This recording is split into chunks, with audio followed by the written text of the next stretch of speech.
Fernando Alonso wins his first Grand Prix and he becomes the youngest man ever to win a Formula One Grand Prix. This is one of the most beautiful. This is one of the most beautiful. We are so proud of you. So proud of you and of the team. Do you think we should do a new set of inters or wets? New inters or wets? I think we should go to the garage. The last sector is impossible, so even if you put a rocket ship, we will be 11th.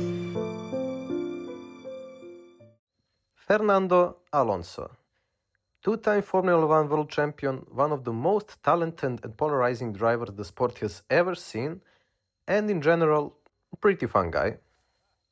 A lot of drivers can only dream about winning a title, yet alone two titles, so the question is, why is Alonso different? So let's dive into the complicated legacy of one of the F1's most brilliant and at times tragic and unlucky drivers. Unlike some other drivers, Alonso actually had to fight for himself. His debut was in 2001 with Minardi. Yes, that Minardi. His first season was a total disaster. He retired 7 times that season, but to be honest, he drove a Minardi. Driving a Minardi back then was like playing F1 game on a keyboard. Not a great experience. After that, for 2002 season, he was a test driver for Renault. And to be honest, the rest is just history. For 2003 season, he got promoted to the first seat and he quickly started explaining that the new kid is in town. I know, calling him kid is insane, the guy is 43 now.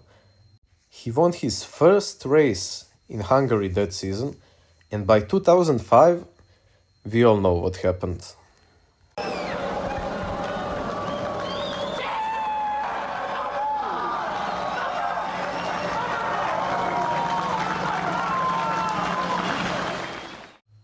Alonso was the youngest ever world champion. In 2006, he started dominantly. In his first 9 races, he was top 2 in every single one of them, and he won 6 of those. And it was enough for second title, 2 titles in a row. At that point, everyone had same opinion. Alonso is probably going to be the next GOAT. He already has 2 titles, youngest ever 2-time world champion, and probably no one expected that this was his last title ever. After these 2 titles, Alonso decided it's time to move on. Next up, McLaren. Back then, McLaren has the fastest car on the grid, but their team management was like peak Ferrari. A total fucking disaster. Alonso was supposed to dominate. He had a rookie teammate by the name of Lewis Hamilton. Sounds familiar? Alonso was expected to lead the team, but Lewis did something unthinkable. He was beating Fernando in the same machinery. Pretty much Daniel Ricciardo and Max Verstappen treatment. The only guy who managed to do that. And the clash was inevitable. And we got one of the most iconic pit lane moments probably ever. Well, at the moment, Alonso having to wait again for the optimum moment to go out onto the racetrack. And there's Lewis Hamilton queuing up behind him. Yep, they want him out of there. Now Alonso's not getting on with it. Only a minute and 40 to go. Is he blocking Hamilton here? And the funny thing is that Lewis and Fernando finished with the same amount of points, and they were beaten by Kimi Raikkonen by 1 point, and this was Kimi's first and probably only world championship. But this season is going to be remembered by the infamous spy scandal, where basically McLaren were caught cheating and stealing Ferrari secrets. McLaren was awarded with 0 constructor points for that year, but somehow, Alonso and Lewis kept their points, but they were still beaten by Kimi. It was probably justice. After he spent literally 1 season at McLaren, he moved back to Renault for 2008 and 2009 seasons. It was not something remarkable, but what happened next is probably what I remember him most from. The Ferrari experience. Alonso joined Ferrari in 2010, and this was supposed to be his moment, and also Ferrari's moment. He was probably the chosen one, the guy to bring dominance similar to Michael's. Even though Kimi won a title, they expected Fernando to be their next dominant driver who would win few titles with them. But as we know, I haven't seen a Ferrari title in my lifetime, so let me spoil it for you, he didn't win a single one. The problem was, by the time Alonso arrived, Ferrari just wasn't the same team.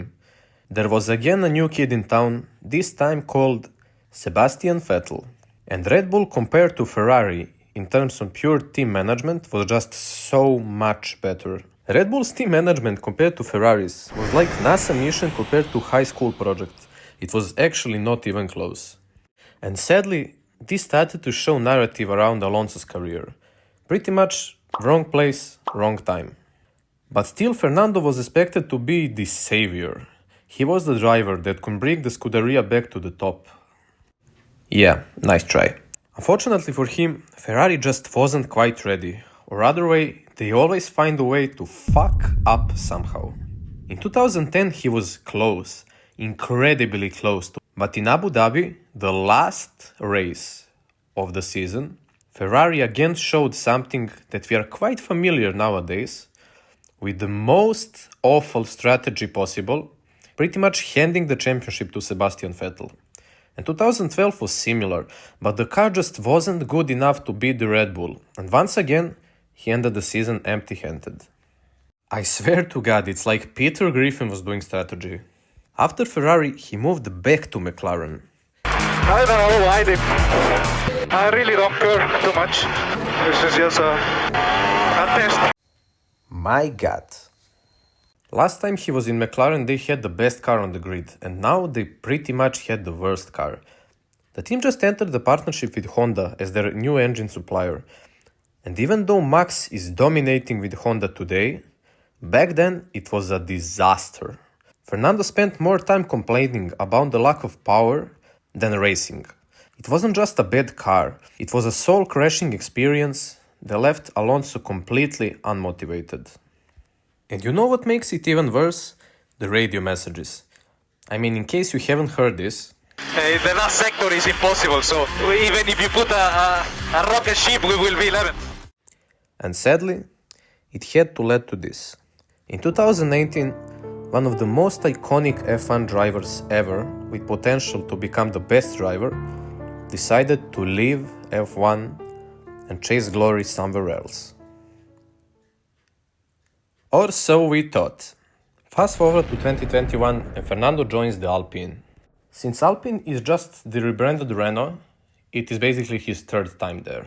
Anyway, he didn't have much chance of winning a race with Alpine, so in 2023 he made the switch to Aston Martin. And many believed this could be the final chapter in his quest for the third title. To be honest, Aston Martin was a lot better than I expected them to. Alonso actually managed to pick up a couple of podiums in his second season there, but in Constructors' Championship they couldn't do much. I mean, his teammate was Lance Stroll. Alonso pretty much had to do everything by himself.